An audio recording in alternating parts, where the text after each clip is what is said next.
자, 여러분들과 함께 읽었던 누가복음 22장 61절에서 62절까지의 말씀을 통해서 영의 눈을 뜨게 하소서, 이러한 제목으로 은혜를 나누고자 합니다. 우리 한번 따라해 봅시다. 영의 눈을 뜨게 하소서. 우리 인간에게는 두 가지의 눈이 있다고 합니다. 하나는 사물을 볼 수 있는 육신의 눈이 있고, 또 하나는 영의 눈, 믿지 않는 사람들로 표현하자면 마음의 눈이라고 해도 좋습니다. 보이지 않는 것들을 바라볼 수 있는 마음의 눈, 영의 눈이 있다는 거예요. 오늘 이 말씀을 통해서 바라옵기는 이 육신의 눈도 건강해야 되지만, 그것보다 더 중요한 것이 보이지 않는 것들을 보고 또 느낄 수 있는 마음의 눈, 이 영의 눈이 떠지는 놀라운 시간이 되기를 예수님의 이름으로 축원해 드리겠습니다. 감사한 것은 그저 누가복음 강해를 쭉 해오고 있는데, 이 누가복음의 내용이 절묘하게 이 절기와 맞아 떨어지고 있어요. 지금 이것은 예수님이 십자가 지기 하루 전날, 아니 어찌 보면 그 당일날 새벽에 일어났던 사건을 지금 다루고 있습니다. 그러면 다음 주에는 어떤 사건을 다루냐? 결국 예수님이 십자가상에서 우리의 모든 죄를 대신해서 대속의 죽음을 죽으시는 그 사건을 다루게 되는데, 어떻게 이렇게 한 주마다 말씀을 전하는데 그 해당되는 주간과 딱 맞아 떨어지는지, 이것도 하나님의 은혜가 아닌가 싶습니다. 여러분들이 하나님께서 여러분들을 사랑하셔서 때에 맞는 말씀을 주시는 것을 믿으시기를 바랍니다. 아멘. 자, 오늘은 한 화백의 이야기로 좀 시작을 해보겠습니다. 박환이라는 화백이 있어요. 이 사람이 30년 넘게 이 그림 그리면서 화가로서 활동을 했는데 아무도 이 사람의 존재를 알아주지를 않았습니다. 왜냐하면 그 사람의 그림이 사람들의 눈에 띄지도 않고 또 제대로 된 평가를 받지 못했기 때문에 흔히 하는 얘기로 언더그라운드, 즉 무명의 화가로서 30년 이상을 살아가다가 지난 2012년도에 비로소 사람들의 눈에 그 그림이 띄기 시작했어요. 그리고 해외에서도 그 그림을 호평하고 이런 화가가 다 있었다고 극찬을 하는 그런 일이 있었습니다. 근데 30년 동안 아무도 알아주지 않다가 드디어 2012년도에 자기의 그림이 사람들로 하여금 이제 인정을 받고 뭔가 화가로서 흔히 얘기하는 좀 반짝 뜨는 이런 일들을 겪게 되었는데, 안타깝게 그 다음 해에 2013년도에 교통사고가 나는 바람에 이 사람의 시신경을 다쳐서 앞을 볼 수 없게 되었던 것입니다. 이 사람은 보통 사람 같으면 화가가 눈을 멀면 그림을 그릴 수 없으니까 얼마나 절망을 했겠습니까? 그런데도 이 사람이 대단한 것은 뭐냐면, 눈을 멀었음에도 불구하고 그림 그리는 것을 그치지 않았다는 거예요. 그럼 어떻게 그렸느냐? 물감을 손에다가 묻혀가지고 그 점도 있잖아요. 그 끈적거리는 점도를 느낌으로 해서 옆에서 이건 빨간색이에요 라고 알려주면 그 빨간색을 만지면서 그 점도를 가지고 색깔이 어떤 색깔이 날 것이다 라는 것을 느낌으로 파악을 하고 그걸 그렸다는 거예요.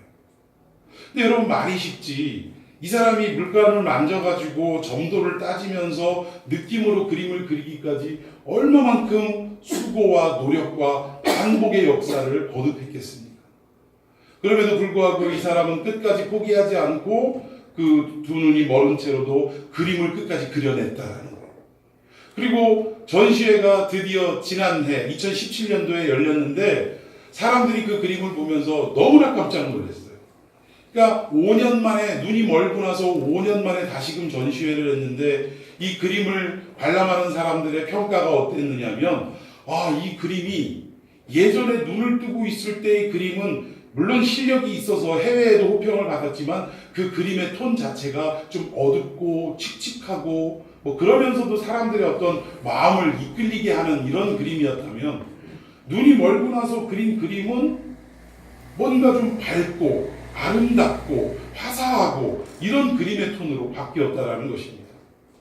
그래서 많은 사람들이 이 박환이라는 화가에게, 아니 그림의 톤이 눈이 떠 있을 때와 눈이 멀고 난 이후에 많이 바뀌었는데 이것이 어떠한 이유 때문에 그렇습니까? 라고 물어봤더니 이 박환이라는 이 화가가 뭐라고 얘기했냐면, 내가 눈을 떠서 세상을 바라볼 때는 무엇이 보였냐면, 이 세상에 좀 무거운 거, 또 어두운 거, 뭔가 좀 칙칙한 면, 이런 것들이 항상 눈에 보였다는 거예요.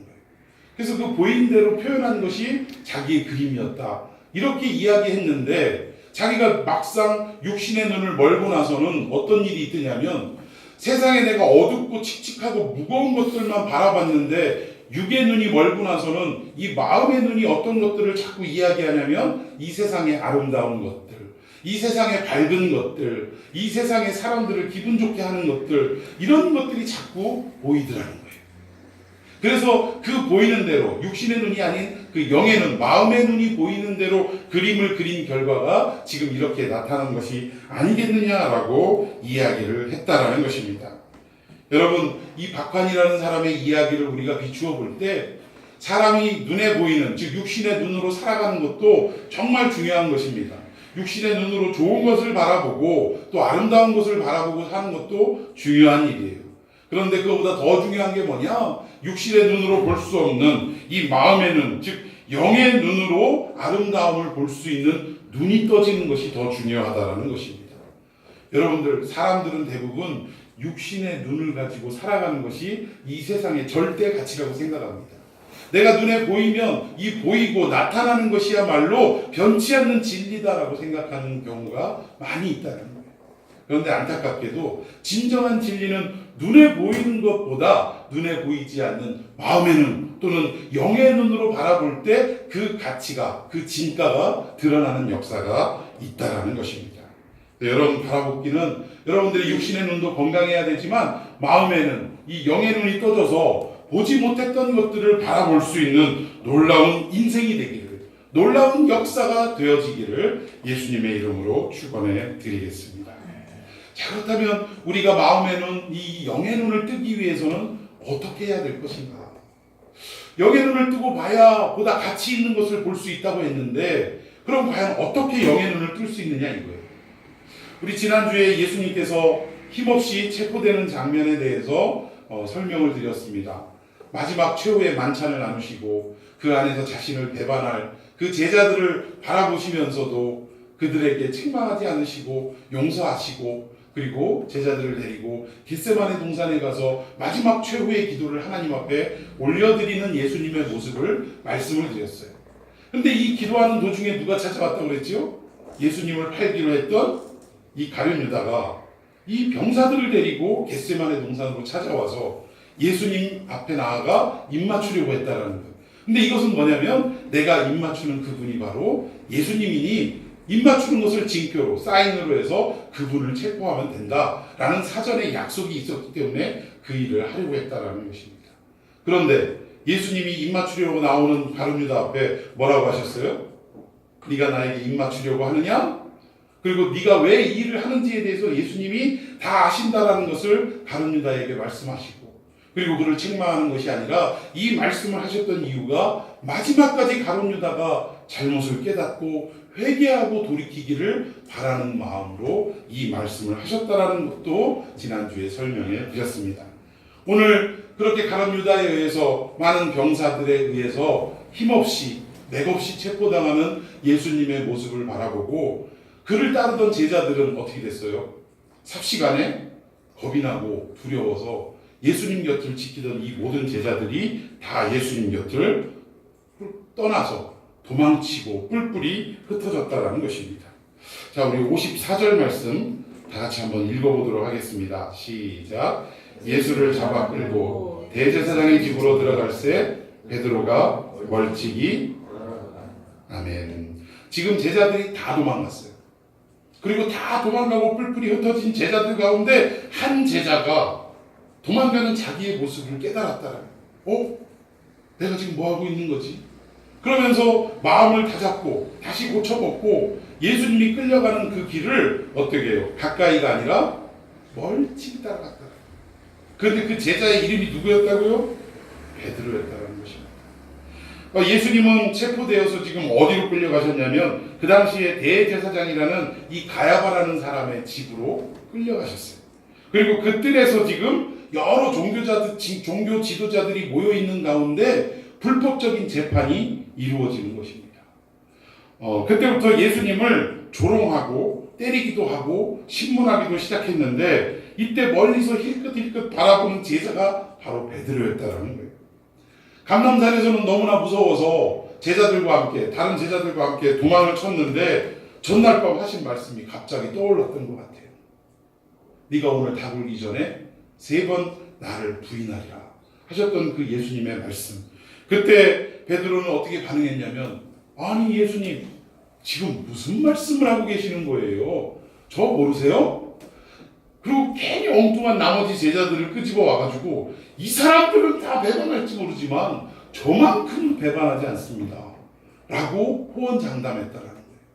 우리식으로 얘기하면, 아니 저를 뭘로 보는 겁니까? 저 뼈대 있는 집안 자식입니다. 저 갈릴리 배씨예요. 이런 나를 못 믿으십니까? 저는 분명히 목이 달아나면 달아났지 예수님을 부인하거나 배반하지 않을 것입니다 라고 호언장담했던 자신의 모습이 떠올랐다라는 것입니다.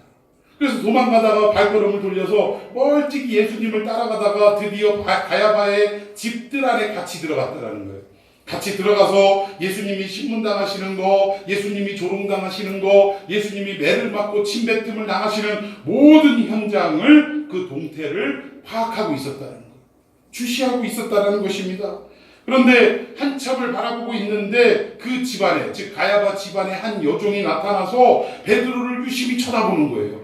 이 사람 어디서 많이 본 사람 같은데 하는 그 눈초리로 바라보다가 베드로가 그 눈빛을 느꼈어요. 아니 이 여자애가 왜 나를 쳐다보지? 그리고 그 여자애가 뭐라고 이야기하기도 전에 뭐라고 말했냐면 57절에 보니까, 자 57절만 있습니다. 시작. 내가 그를 알지 미리 얘기한 거예요. 너 지금 나를 뭘로 보는 거야? 왜 쳐다보는 거야? 왜 의심의 눈초리로 바라봐? 나는 그가 누군지를 알지 못한다 라고 말을 꺼냈다라는 것입니다. 펄쩍 뛰는 거죠. 처음부터 예수님을 부인해버린 거예요. 그러니까 다른 남자도 옆에 있다가 그 예수님이라는 사람과 같이 있던 제자들 중에 한 사람 같은데? 라고 말을 또 꺼냈어요. 그러니까 그 말을 듣자마자 이제 두 번째로 부인하는데 58절입니다. 시작. 이 사람아 나는 아니로다. 베드로가 두 번째 예수님에 대해서 부인을 했다라는 것입니다.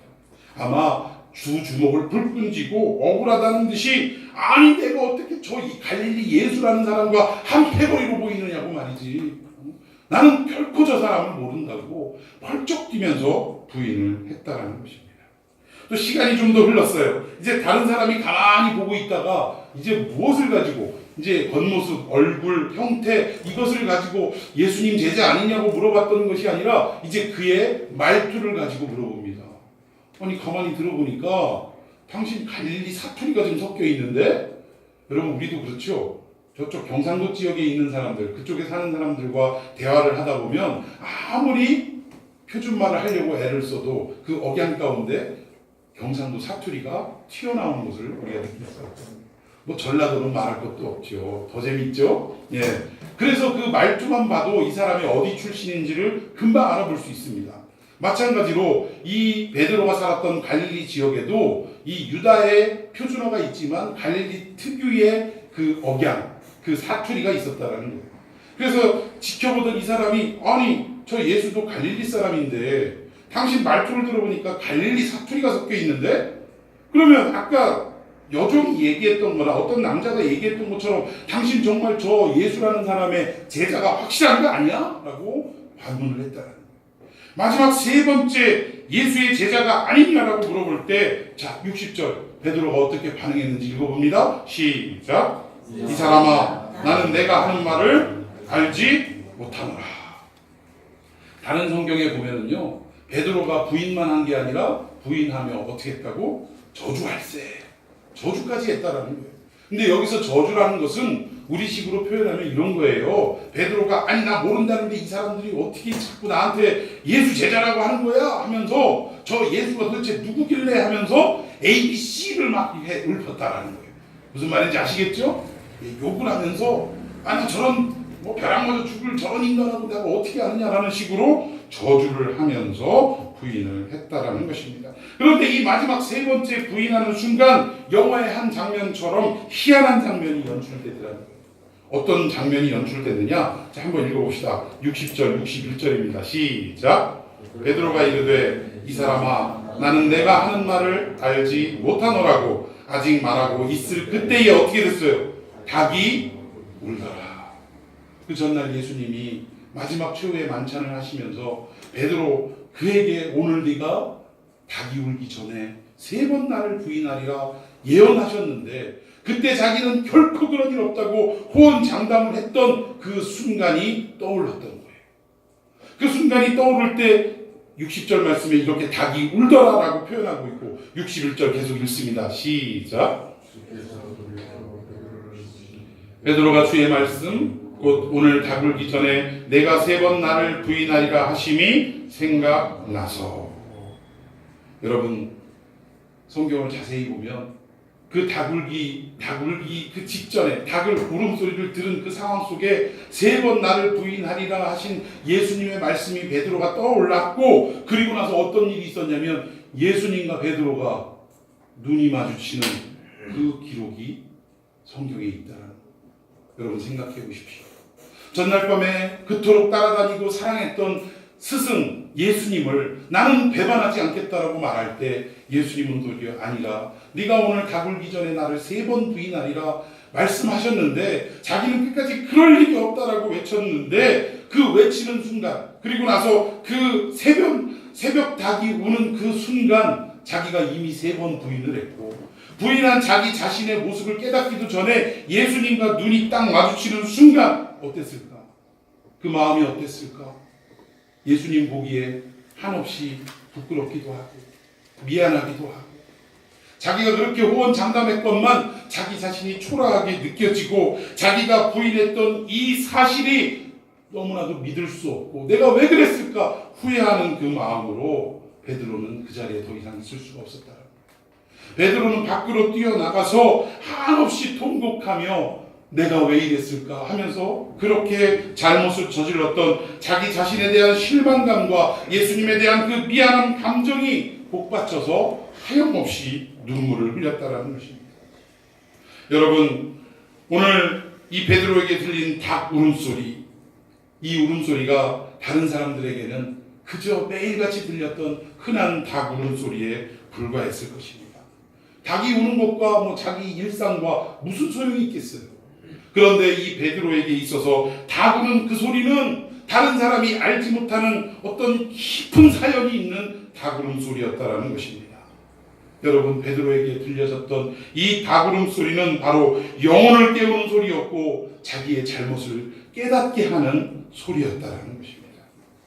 여러분 우리 그리스도인들에게도 의미 있게 들리는 소리가 있어야 될 줄로 믿습니다.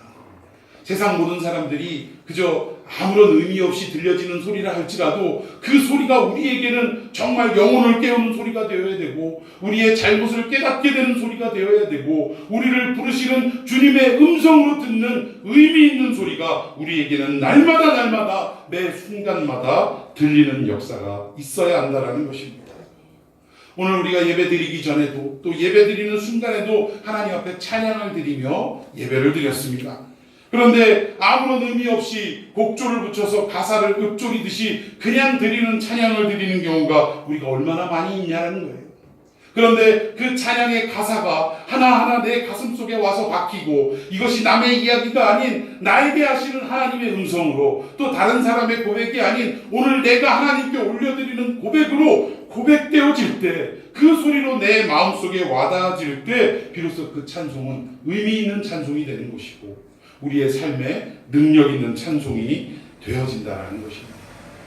오늘 말씀도 마찬가지예요. 이 도마동 변방의 작은 개척교회에 한 이름 없는 목사가 외치는 설교이지만 이 설교가 그저 오늘 한 귀로 듣고 한 귀로 흘려버리는 설교가 되어진다면 이 설교는 아무런 의미가 없는 설교로 끝이 날 것입니다.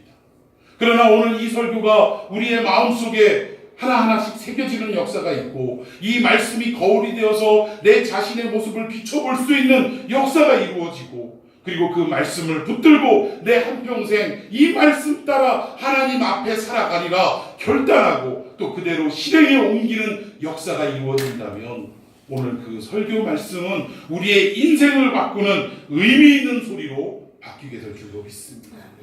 의미 있는 설교가 의미 없는 설교가 근데 매주마다 예배 때마다 이루어지지 않게 하시고 예배드리는 순간순간마다 마치 다구는 소리가 세상 사람들에게는 아무것도 아니지만 베드로에게 있어서는 영혼을 깨우는 소리였던 것처럼 오늘 이 부족하고 연약한 이 한 목회자가 여러분에게 선포하는 이 설교가 인생을 바꾸는 놀라운 역사가 있는 소리가 되기를 예수님의 이름으로 축원해 드리겠습니다.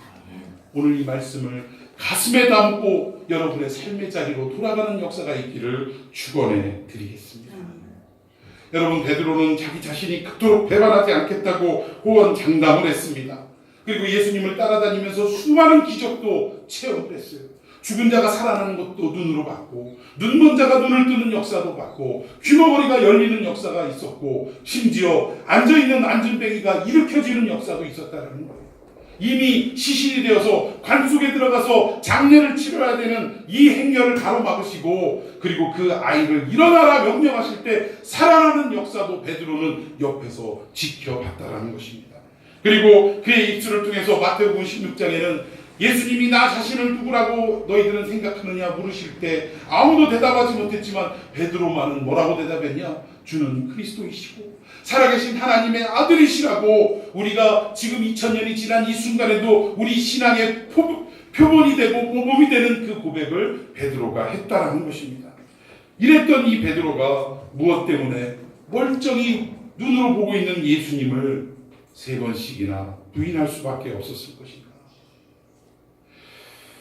무엇이 베드로의 눈을 가리고 예수님을 부인하게 만들었을까? 여러분, 그 이유는 다름 아닌 베드로의 마음에 두려움이 지배했기 때문입니다. 베드로의 심령 속에, 마음 속에는 두려움이 가득했기 때문에 예수님을 부인하고 말았다라는 거예요. 왜 두려워했을까요? 지금 예수님이 힘없이 체포당하고 자기 보는 눈앞에서 그 집안의 병정들에 의해서 침뱉음을 당하고 매질을 당하고 조롱을 당하고 이제 지금 죽이려고 모의를 하고 있는 종교 지도자들의 그 숨은 뜻을 간파하고 난 뒤에, 야, 나도 잡혔다가는 누구 꼴이 나겠다라는 거예요. 지금 우리 예수님, 우리 스승님 꼴 나겠구나. 나는 가정도 있고 아내도 있고 장모도 있고 자식도 있는데 이러다가 내가 잡히면 예수님하고 똑같이 모진 고난을 당하고 결국은 그 가장 무서운 사형 형틀인 십자가에 나도 매달리는 것이 아니겠는가. 너무나 큰 두려움에 사로잡혔다라는 것입니다. 여러분, 그 두려움 때문에 베드로는 예수님을 부인할 수밖에 없었다는 거예요. 우리가 이 내용을 생각할 때 우리는 베드로를 비난하고 욕할 수도 있을 것입니다. 야, 3년이나 쫓아다니고 그렇게 호언장담했던 자신이면서 어떻게 예수님을 배반할 수 있냐, 부인할 수 있냐. 근데 여러분, 이 베드로의 모습은 다른 사람의 모습이 아니라는 거예요. 오늘을 살아가고 있는 예수님을 믿는다라고 교회에 나와서 열심히 신앙생활 한다라는 오늘 저와 여러분 모습이 오늘 베드로의 모습과 다를 바가 없다라는 것입니다.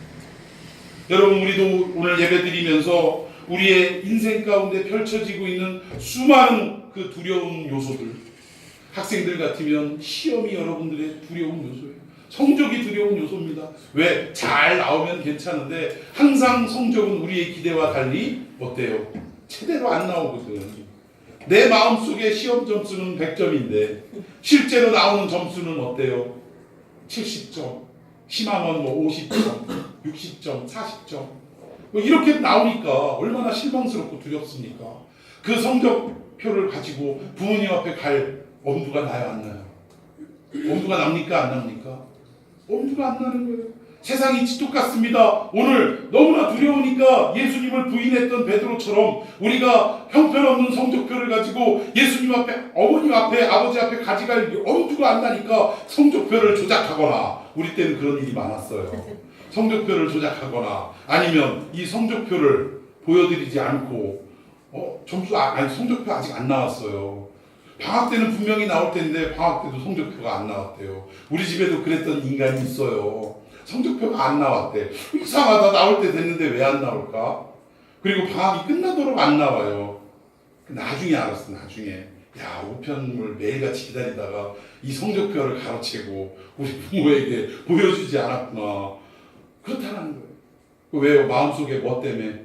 두려움 때문에 거짓을 말하고 부인하고 결국 저주하는 역사가 있게 되더라는 것입니다. 오늘 우리도 예배드리는 이 순간에 세상의 많은 두려움 때문에 경제적인 문제, 여러 가지 가정적인 문제, 학생들은 성적의 문제, 진로의 문제, 앞이 불투명한 청년들의 미래의 문제 때문에 너무나 두려워서 예배드리는 순간에도 예배에 집중하지 못하고 예수님께 집중하지 못하고 다른 생각을 하거나 마음의 콩밭에 가 있는 이 상황이 바로 뭐와 똑같느냐? 부인하고 배신하는 행동과 똑같다라는 것입니다. 오늘 베드로처럼 너무나 이 두려운 상황을 만나서 기도도 안 되는 거예요. 너무 사람이 급박하고 두려우면 기도도 안 됩니다. 너무 엄청난 일을 만나면 말이 띄어지지 않는 거예요. 기도도 안 되고 찬송해도 무슨 소리인지도 잘 모르겠고 설교를 들어도 한 귀로 듣고 한 귀로 흘리게 되는 이러한 현상이 나타나게 된다는 것입니다. 그런데 여러분, 우리가 두려워한다고 해서 이 문제가 해결되느냐? 해결될 수 없다는 거예요. 우리가 아무리 근심하고 걱정하고 우리 스스로 노력한다 한들 우리의 힘으로는 이 문제를 100% 해결하기에는 한계가 있다는 것입니다. 그럼 어떻게 하면 되느냐? 한번 따라해 봅시다. 두려움은 이겨야 합니다. 두려움은 이겨야 합니다. 그럼 어떻게 이겨야 되는 거예요? 어떻게 이겨야 되냐 이거예요. 방법이 무엇이냐? 여러분, 우리의 힘으로는 이 모든 문제를 극복할 수 있는 능력이 없다라고 말씀드렸습니다. 그러면 어떻게 하면 이 모든 문제를 해결할 수 있느냐? 그 문제에 붙들려가지고 두려워하고 또 그 문제 앞에 참 이리저리 흔들리고 시달리는 나의 모습을 바라보면서 우리가 취해야 할 행동은 이 두려움을 극복하고 이겨야 되는데, 그러기 위해서는 어떻게 하면 되느냐? 이 문제보다도 더 크신 하나님을, 우리를 두렵게 만드는 이 요소보다 더 강력한 예수 그리스도를 의지하면 된다는 것입니다. 여러분 믿습니까? 여러분, 우리가 두려운 이유는 우리 스스로 문제를 해결할 수 없기 때문에 두렵다는 거예요. 우리가 스스로 문제를 해결할 수 있으면 그 문제가 두렵겠습니까? 하나도 두렵지 않다는 거예요. 여러분, 학생들이 시험지를 받아봤을 때 내가 아는 문제가 나오면 그 문제가 두렵습니까? 안 두려워요. 시험의 결과, 그 점수가 두렵지가 않습니다. 그런데 내가 알지 못하는 문제가 나왔을 때 어떠한 답을 골라야 될지 알지 못하는 가운데 두려움이 쌓이게 되는 거예요. 야, 성적 뻔한데 이거 어떡하냐? 잘 찍어야 할 텐데. 그래서 우리는 마지막 선택을 합니다. 뭘 선택해요? 33233, 3333, 233. 마음대로 찍는 거예요, 찍는 거. 그리고 나니까 이제는 걱정거리가 쌓이죠. 여러분, 이것처럼 우리가 문제를 해결할 수 있는 능력이 있다면 두렵지 않은데 해결할 수 없기 때문에 두렵다라는 것입니다. 그때 우리가 할 수 있는 방법은 무엇이냐? 바로 그 문제보다도 크신 예수님을 붙들고 의지하면 모든 문제가 더 이상 두렵지 않게 되더라는 것입니다. 여러분, 마태복음 6장 31절 32절에 이렇게 말씀하고 있어요. 다 같이 읽어봅시다. 시작. 그러므로 염려하여 이르기를 무엇을 먹을까, 무엇을 마실까, 무엇을 입을까 하지 말라. 이는 다 이방인들이 구하는 것이라. 너희 하늘 아버지께서 이 모든 것이 너희에게 있어야 할 줄을 아시느니라. 아멘. 사랑하는 성도 여러분, 육신의 눈으로 세상을 보면서 두려움에 사로잡혀 있지 마시고 이 영의 눈으로 하나님의 공급하심을 볼 줄 아는 여러분들이 되시기를 예수님의 이름으로 축원해 드리겠습니다. 우리 육신의 눈으로는 해결할 수 없지만 주님을 의지함으로 우리가 영의 눈이 떠지면 더 이상 문제는 문제가 될 수 없다는 거예요. 여러분, 이런 복된 삶이 여러분의 삶이 되기를 축원해 드리겠습니다. 자, 두 번째로 예수님과 눈이 마주쳤던 이 베드로가 그 자리에 있지 못하고 도망을 칩니다. 이제 예수님 혼자 남겨두셨는데 그때부터 말할 수 없는 모욕이 예수님께 쏟아부어지기 시작하는 거예요. 뭐라고 얘기하냐? 63절입니다. 시작. 지키는 사람들이 예수를 희롱하고 때리며, 아니 재판하는데 왜 희롱하고 왜 때리냐는 거예요. 그냥 말로 재판하고 그의 잘못을 들춰내면 되는 것인데 왜 이런 일들을 행했느냐? 지금 조금 전까지도 예수님을 조롱하고 또 예수님 앞에 힐난하던 사람들은 누구였냐면, 그래도 그 당시에 좀 행색계나 한다라는 종교 지도자들이 자기의 기득권이 예수님께로 넘어가는 것이 너무나 싫고 두려워서 예수님을 어떻게 하면 제거할까, 이 마음 한 가지로 똘똘 뭉쳐서 이 재판 자체도 불법적인 재판이 이루어지고 있는 것입니다. 정상적인 재판이 아니었어요. 불법의 재판이었다라는 것입니다. 그런데 이 종교 지도자들이 그동안 예수님을 힘들게 하고 예수님에게 모멸감을 들게 하는 그 말들을 하다가 이제는 재판을 정리하고 자기의 갈 곳으로 갔는데, 남아있는 이 부하들과 종들이 어떻게 행동을 하기 시작했느냐? 예수님을 괴롭히기 시작하는데, 여러분 그래도 좀 배운 사람들은요, 좀 그래도 뭔가 인격이 좀 갖추어져 있는 사람들은 사람을 대할 때 정말 극단적인 행동을 하지 않는 것을 볼 수 있습니다. 뭐 예를 들어서 그 사람을 아주 비참하게 때린다라든가 아주 심한 모욕감을 준다거나 이러지 않는다라는 거예요. 그런데 좀 더 인격이 살아있지 못하고 뭔가 좀 배움이 부족하고 뭐 이런 사람들, 흔히 이런 사람들을 우리가 뭐라고 표현하냐면 무식한 인간이라고 합니다. 이런 사람들은 어떻게 하냐면 이 사람이 받을 상처에 대해서는 전혀 생각하지 않아요. 자기의 감정과 자기의 욕망대로 모든 것을 다 표출한다는 것입니다. 이제 종교 지도자들이 사라지고 그 밑에 있는 부하들과 또 종들이 무슨 일을 벌이기 시작했냐면 예수님을 본격적으로 물리적으로 압박을 하기 시작하는데, 침 뱉고 뺨 때리고 가시관 눌러 씌우고 또 여러 가지로 매질을 하면서 주먹질을 하면서 이것으로 끝난 게 아니라 어떤 일을 하냐면 눈을 가리워 놓습니다. 예수님의 눈을 가리워 놓고 뺨을 때리고 주먹으로 얼굴을 치고 난 다음에 뭐라고 조롱하면서 이야기를 하냐면, 우리 식으로 얘기하면 누가 때렸게? 눈을 가리워 놓고 누가 때렸게? 야, 하나님 아들이라면 너 하나님 아들이면 이 정도는 알아야 되는 거 아니냐? 우리 이 세 사람 중에 누가 너를 주먹으로 얼굴을 때렸을까? 이거 맞은 사람에게 알아맞히라고 하는 의도가 아니라 뭐예요? 아주 약 올리고 그 사람을 조롱하는 차원에서 이런 일들을 행하는 거라는 사실입니다. 막 뺨을 때리고, 뺨 때리는 거는 아프기도 아프지만 뭐 이게 큰 통증이 있는 건 아니에요. 근데 뺨을 맞으면 사람이 무슨 마음이 드냐면 모욕감이 듭니다. 모욕감이 들고 또 때리고 나서 누가 때렸는지 맞춰보라, 이런 행위들은 그 사람을 정말 이거 더 이상 내가 이 꼴을 당하고 살아야 하는가 하는 심한 모욕감과 모멸감에 빠뜨리게 한다라는 거예요. 그런데 도대체 예수님과 아무런 이해관계가 없는 이 부하들이나 종들이 왜 예수님 앞에 이런 못된 짓을 행했을까? 뭐 때문에 그랬을까? 여러분, 이유는 하나입니다. 바로 소문 때문에 그래요. 이미 자기가 섬기고 있는 종교 지도자들에 의해서 예수님이 어떠한 분인지에 대해서 그 선입관이 생겼는데, 하도 이거 뭐 이단이라 소리하고 잘못됐다고 하고 우리를 대적하는 사람이라 이렇게 얘기를 들으니까 그 소문에 의해서 예수님에 대한 평가가 이미 그들에게 정립이 돼 있더라는 거예요. 아, 예수, 나사렛 예수 저거 이단, 아, 나사렛 예수 저거 아주 우리를 대적하는 인간, 아주 못된 것, 아주 그냥 우리 하나님을 모독하는 것, 이런 식으로 아주 선입관이 구체적으로 생겼다는 거예요. 무엇 때문에 그 선입관이 생겼다고요? 소문 때문에. 그것도 잘못된 소문 때문에 이런 오해와 그리고 예수님에 대한 잘못된 견해가 생겨버리고 말았다라는 것입니다. 그 악한 소문 때문에 우리 인간의 마음이 예수님을 보는 이 눈이 닫혀버리고 말았다라는 거예요. 즉, 영의 눈이 떠져야 예수님이 누구신지를 정확하게 알고 그분이 우리를 모든 죄를 대신해서 대속하기 위해 이 땅에 오신 하나님의 아들이시라는 사실을 깨달을 수가 있을 텐데, 이 잘못된 소문이 먼저 우리의 마음속에 벽이 되고 차단이 되니까 결국 예수님을 알아볼 수 있는 눈이 닫혀버리고 말았다라는 것입니다.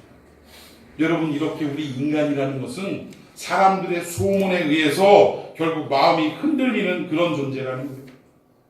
그리고 무엇에 가장 약하냐? 한 사람이 얘기할 때는 에이 설마 하고 받아들이지 않습니다. 근데 한 사람이 말하는 게 아니라 10사람이 얘기하고 20사람이 말하고 내가 처해 있는 이 공동체 안에 대다수의 사람들이 그렇게 말을 할 때는 이 소문이 무엇이 되어서 우리 안에 임하냐면 진리가 되어서 우리 안에 임하죠. 여러분, 요즘 뭐 학생들 안에 가장 시급한 문제가 뭐냐면 서로가 서로를 돕고 위하고, 이게 뭐 어떤 형제간의 우애까지는 아니더라도 이 어떤 의리, 우정, 이런 것들이 돈독해져야 할 친구들 사이에 가장 문제가 뭐냐면 한 사람을 왕따시키는 문화가, 그리고 그 사람을 아주 정신적으로 피폐하게 만드는 문화가 너무나 지금 문제거리라는 거예요. 그런데 한 사람을 왕따시키기까지 어떤 과정이 있더냐면, 처음에는 한 사람이 이 사람에 대해 잘못된 평가를 내립니다.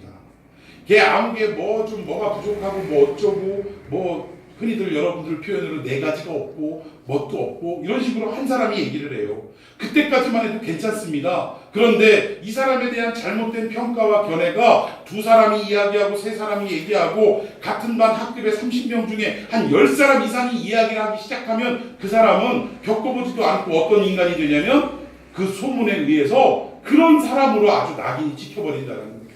그러니까 이 사람과 만나보지도 않고 대화해보지도 않고 사귀어보지도 않고 겪어보지도 않은 사람조차 이 사람에 대해서 아예 그런 인간하고 낙인을 찍고 바라보게 되더라는 것입니다.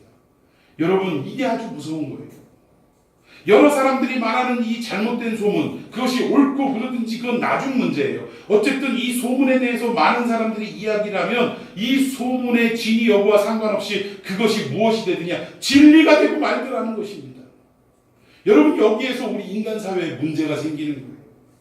여러분, 진리는 다수가 지지하고 동의한다고 해서 진리가 될 수가 없다라는 것입니다. 여러분 믿습니까? 동의하세요?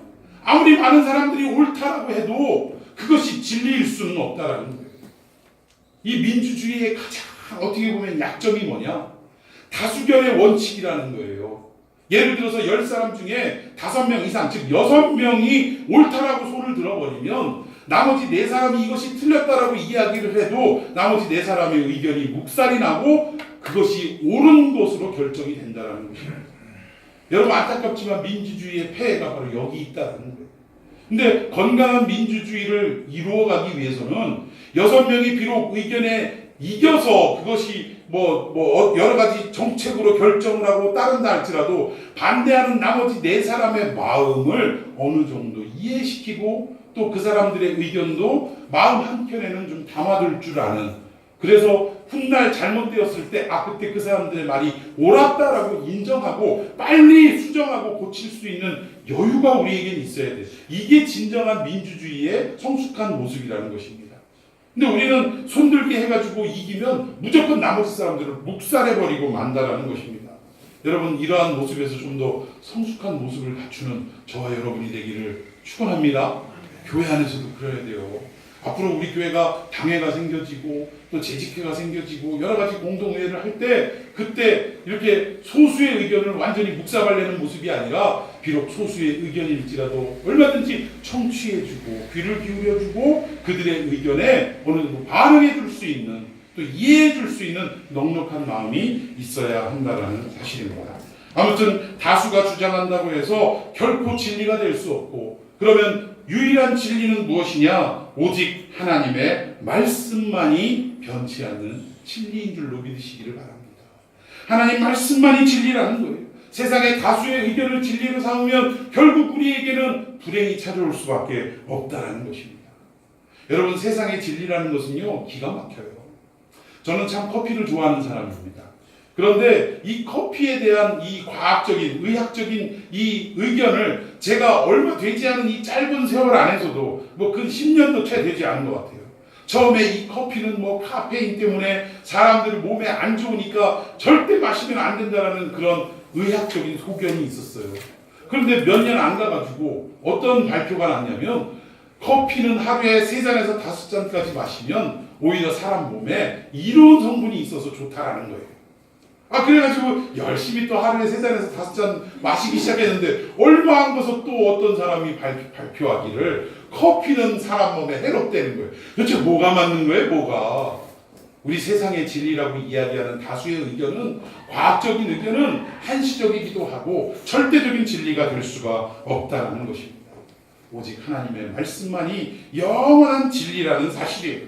그래서 우리가 인생을 살아갈 때 앞에 그 종들이나 부하들이 선입관 때문에, 다수의 의견 때문에 예수님에 대한 잘못된 선입관이 생겨서 함부로 예수님을 대했던 이러한 모습처럼 우리가 정말 영원하지 않은 진리를 의지하며 살아가는 것이 아니라 변치 않는 영원한 진리인 하나님의 말씀만 의지하며 살아가는 그러한 삶이 될 때 여러분들의 인생의 눈이 띄어지고 영의 눈이 띄어지고 또 여러분의 인생은 행복해지는 인생이 될 수 있다는 것입니다. 자, 우리 시편 112편 7절 말씀 다 같이 읽어보도록 합니다. 시작. 그는 흉한 소문을 두려워하지 아니하며 여호와를 의뢰하고 그의 마음을 굳게 전하였도다. 아멘. 여기 보니까 이 시편 기자도 자기 자신이 흉한 소문을 두려워하지 않았다라는 거예요. 세상에 많은 말들이 있지만 그 많은 말들에 귀담아 듣는 것이 아니라 오직 여호와를 의뢰하고, 즉 하나님만을 의지하고, 그리고 그 하나님 말씀에 마음을 굳게 정했다라는 거예요. 그러니까 말씀만 진리로 인정하고 그 말씀만 붙들고 살아갔다라고 고백하고 있다라는 것입니다. 사랑하는 성도 여러분, 소문은 우리를 두렵게 만듭니다. 요즘 지금 세상에서 들리는 뉴스에 의한 소문들도 굉장히 우리를 두렵게 해요. 여러분, 내년부터, 그러니까 올해 말 그리고 내년 올해 하반기와 내년 상반기부터 그 취직을 해야 되는 청년들이 그 어느 때보다도 실업자들이 더 많이 나온대요. 왜? 그 베이비 붐 세대가 또 한 번 있었기 때문에, 애들을 많이 낳는 시대가 있었기 때문에 그 아이들이 이제 성장해서 이제 대학교를 졸업하고 취직을 해야 될 때가 왔다는 거예요. 그런데 지금 뉴스나 여러 가지 소문들은 더 이상 이 취업의 문이 한정이 돼 있고 좁아져 있는 상황 속에 취직하려는 사람들이 많아지니까 또 청년 실업의 문제가 또 극대화될 것이다 라는 이런 소문이 있다라는 것입니다. 여러분, 그 소문이 잘못된 소문은 아니에요. 그러나 이 소문은 우리를 두렵게 만든다는 거예요. 지금 졸업하는 학생들 얼마나 두렵겠습니까? 취직하지 못할까 봐 얼마나 근심 걱정 되겠느냐 이거예요. 그러나 이러한 두려움 가운데에서도 문제보다 크신 누구를 의지하면, 하나님 의지하면 그의 인생이 자기가 계획하지 않은 그 어떠한 모습이라 할지라도 하나님이 놀랍게 인도하시고 축복의 삶으로 인도하시는 줄로 믿으시기를 바랍니다.